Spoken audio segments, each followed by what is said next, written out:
Intéressant, c'est que à propos de puissance maritime et terrestre, je crois que dans le monde multipolaire, il y a peut-être le plus grand changement dès le début de la tradition géopolitique, c'est l'idée que j'appelle Heartland distribué. Mmh. Ce qu'il n'y a plus seulement un Heartland, une puissance terrestre, comme l'était le cas dans l'Empire russe, dans l'Empire soviétique, quand le monde était géopolitiquement bipolaire. Aujourd'hui, cette multipolarité demande certaines révisions. Oui, c'est parce que les fondamentaux de la géopolitique, c'est la bipolarité, hein. Ouais, c'est maritime, continentale.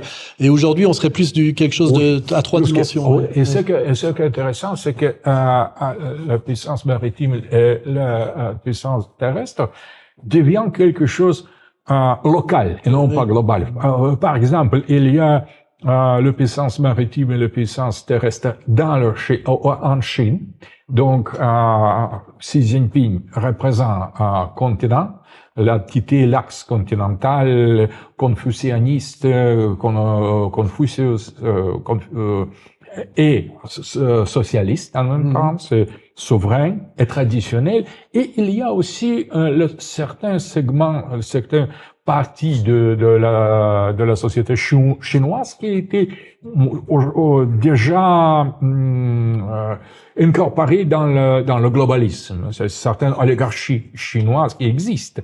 Elle n'a pas pouvoir, mais c'est disons, la force assez sérieuse dans la société chinoise qui représente la puissance maritime intérieure. La même chose en Russie, nos globalistes, nos oligarches qui sont en faveur du gouvernement mondial et les choses comme ça. Ils sont comme les globalistes français ou américains. La même chose aujourd'hui aux États-Unis. Oui. Trump représente la puissance terrestre et démocrate, le Parti démocratique représente la puissance maritime. Et ce qui est important, c'est qu'aujourd'hui en Europe, théoriquement, devrait être aussi le pôle terrestre, continentaliste, franco-allemand peut-être plus italien aussi, franco-allemand-italien, et même en Europe orientale, représenté comme par Orban, Fico, peut-être même par certains Polonais plus traditionnalistes, plus conservateurs.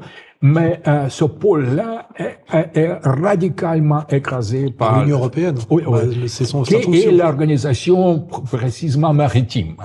Et même sans les Anglais, on attend des atlantistes proprement européens qui représentent aujourd'hui le pouvoir la dictature, à mon avis. Mais ce qui est très important, c'est, à mon avis, peut-être je me trompe, mais il faut quand même essayer de créer ce pôle terrestre, Heartland européen, ouest européen, pour combattre le pouvoir de l'Union européenne, non pas seulement en faveur de la France ou de l'Allemagne, non pas pour le souverainisme, mais pour européanisme de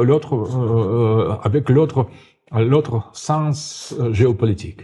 Et nous, le gros problème qu'on a, c'est qu'il y a une relative défaite des néoconservateurs aux États-Unis, et ils sont tous réfugiés en Europe, parce qu'en réalité, au moment de l'effondrement de l'URSS, il n'y a plus eu la double offre pour les élites. Et il y a eu tout le processus des Young Global Leaders.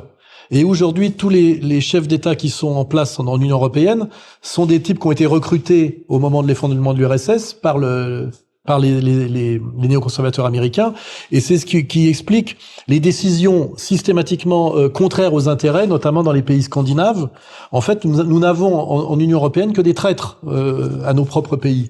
Et le combat, nous, qu'on doit mener, c'est pour ça que moi j'avais fait un slogan qui était Poutine vite, c'était de se dire que pour qu'on se débarrasse de nos élites néoconservatrices, ça se fera pas on pourra pas le faire par une révolution intérieure parce qu'on n'a plus la force, mais il faudra que la donne continentale soit changée par Poutine, parce que le jour où Poutine a gagné la guerre d'Ukraine et qu'on intègre la donne que c'est lui qui détermine ce que c'est que la nouvelle direction du continent européen, je pense que les élites de tous ces pays de l'Union européenne vont changer. Vous savez, comme ça s'appelle la collaboration. Hein, ils vont d'un seul coup, on va les voir se transformer ou changer.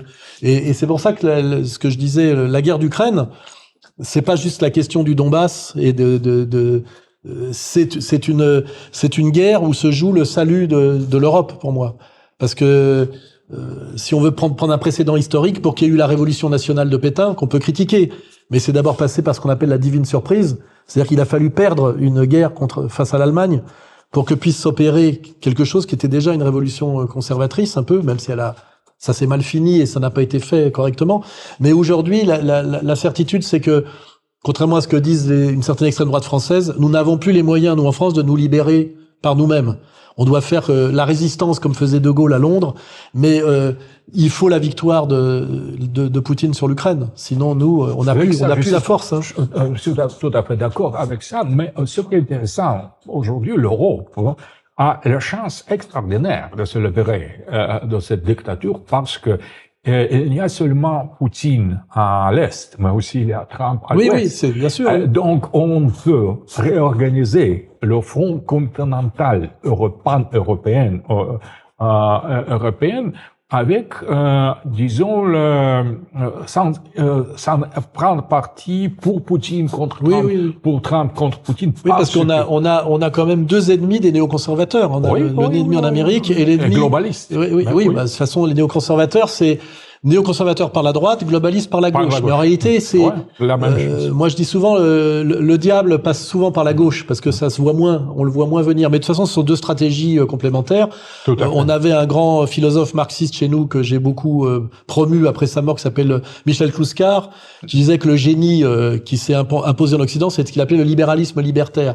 C'est-à-dire le libertaire au service du libéral. Et c'est vrai qui est très contre-intuitif, parce qu'on se dit libertaire, révolution. Et d'ailleurs, ça a donné mai 68, qui est la première révolution colorée qu'on a subie nous, hein. C'est-à-dire faire triompher l'Amérique impériale en chassant De Gaulle, par des jeunes qui criaient US Go Home à cause de la guerre du Vietnam. C'était d'une incroyable intelligence et perversité stratégique. Et en fait, c'est le laboratoire sur lequel on a pu réfléchir, nous, dès les débuts des années 70, le danger du libéralisme libertaire, hein, c'est-à-dire de se servir des gauchistes pour faire gagner les impérialistes. Extrême gauche libérale. Oui, c'était les idiots utiles de l'époque moderne. Mais c'est marxisme culturel, comme vous avez dit. Oui, qui est anti-marxiste profondément. Hein. C'est très intéressant ce que pour le marxisme culturel aujourd'hui, la lutte des classes n'en vaut rien absolument. Ah oui, de toute façon ils sont sur le genre. Le genre seulement, le genre, disons les migrants et non pas l'égalité, c'est diversité. Égalité et inclusivité. Donc, c'est ce que moi, dans mon dernier livre, j'appelle ça l'égalitarisme fou, c'est-à-dire l'égalitarisme sans aucun substrat. Parce qu'en fait, l'idée historique de l'égalité, c'était l'égalité sociale, c'est-à-dire rompre avec le monde traditionnel de l'inégalité radicale de la naissance, qui était la noblesse, et puis la révélation divine, c'était la monarchie théocratique. Donc l'égalitarisme n'avait qu'un sens qui était un sens social strict.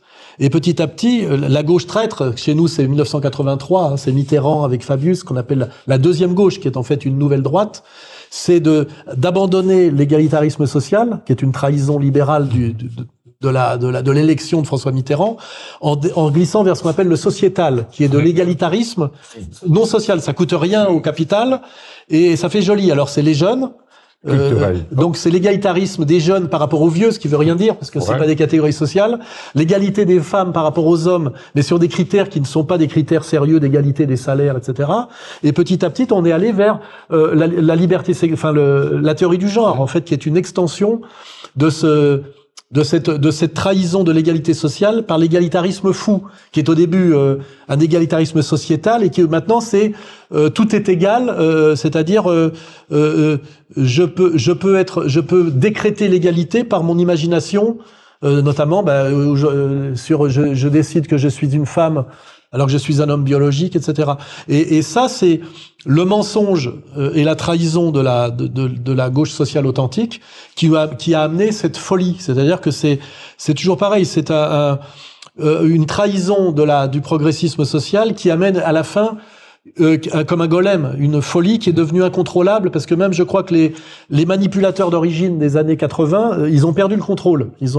On le voit aujourd'hui, notamment les problèmes qu'a Trump avec les LGBT pro-palestiniens dans les campus. Vous voyez, parce qu'en réalité, si on remonte derrière, normalement, ceux qui ont validé le LGBT sont plutôt pro-israéliens en réalité au départ. Hein. Il y a une et pourtant aujourd'hui ils ont ce problème qu'on appelle le golem, hein. C'est-à-dire que à la marge il y a des choses qui leur échappent.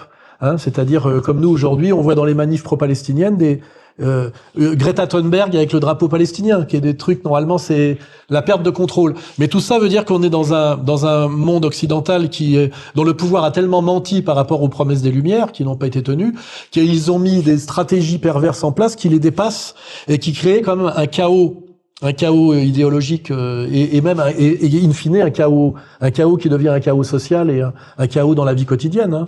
Hein. Paris aujourd'hui est une ville beaucoup plus dangereuse que Moscou. On a des problèmes et même aujourd'hui, vous avez vu, il y a des gens qui ont coupé l'électricité dans une région de France aujourd'hui. On a des phénomènes de gauchistes extrêmes qui n'ont pas compris au départ qu'ils étaient des idiots utiles et qui ont atteint une certaine autonomie et qui sont, comme il y a plus d'objectifs politiques et il y a plus même de possibilités politiques, ils sont dans une espèce de démarche comme les possédés de Dostoïevski là, c'est-à-dire c'est des nihilistes purs, avec une dimension pathologique post-adolescente, parce que ça touche des gens très jeunes, qui ont beaucoup d'énergie vitale, testostérone. Et ça, aujourd'hui, on aura un vrai problème dans les années à venir, si on reprend le pouvoir, de rééducation de cette jeunesse folle par le LGBT, par la délinquance. Une délinquance qui n'a pas d'objectif. C'est pas un engagement politique révolutionnaire. On a empêché la jeunesse d'avoir des objectifs qui ont du sens, la révolution sociale, etc. Et en fait, j'ai écrit aussi là-dessus, c'est les 3 temps de ce qu'on appelait rebelle sans cause. Vous savez, c'est le modèle de James Dean. Il fallait pas que le rebelle ait une cause, parce que sinon il aurait pu se tourner vers le prestige de l'URSS qui avait libéré les camps de concentration, etc. Donc on a vu le rebelle sans cause. Après le rebelle avec une cause, mais on lui a donné comme cause le gauchisme un peu idiot, et aujourd'hui on a le rebelle contre soi, c'est-à-dire la mutilation. Ça a commencé par le tatouage, on a commencé à toucher. Au début c'était les cheveux longs et les vêtements, après c'est la peau avec les tatouages, et maintenant on est sur la mutilation sexuelle. Parce que le but du LGBT c'est la double stérilisation, puisqu'en fait un homme transgenre est une femme qui ne peut plus enfanter, et une femme transgenre est un homme qui ne peut plus féconder. Donc on est là sur ce 3e temps du rebelle qui est le rebelle contre soi. C'est-à-dire on pousse la jeunesse en fait à une forme de suicide. Hein, c'est-à-dire d'ailleurs c'est intéressant comme le concept. J'ai travaillé là-dessus pour des étudiants que j'aide dans des doctorats, parce que j'essaye de lutter contre l'influence à l'université. Et ce qu'il faut savoir en Suisse comme en France, le corps enseignant est post-68 art, hein, et ils sont totalement LGBT. Ils sont sur la liberté, vous savez, cette idée de liberté hors sol, là. Et moi, quand j'essaye d'aider des étudiants à comprendre la jeunesse, le côté psychiatrique social de la jeunesse actuelle, qu'on voit beaucoup en Suisse, où ils sont très riches. Oui, ça se voit sans doute moins en Russie, parce que Poutine fait le travail, mais il y a un terrible travail de destruction par la psychopathie sur la jeunesse occidentale, hein, qui normalement est censée être la relève. Et ça va être un chantier énorme, parce que ce travail de destruction a atteint un très très haut niveau, hein. Et notamment la Suisse, qui a un très haut standard social. C'est le pays le plus riche du monde, pratiquement par habitant, hein. Sur la jeunesse, il y a un travail de destruction. On le voit notamment par les métiers en Suisse. Vous avez la finance et la psychologie, la pédiatrie. Vous voyez, c'est les 2 métiers phares. Tous les enfants en Suisse sont accompagnés psychologiquement et psychiatriquement, alors que normalement ça ne devrait pas être une nécessité. Et ça va être terrible si jamais on reprend le pouvoir, d'essayer de faire le chemin inverse de cette destruction de la jeunesse. Et je crois que le système de domination totalitaire, c'est ce qu'il fait. Il attaque les enfants très très profondément. Et ça, c'est très très horrible.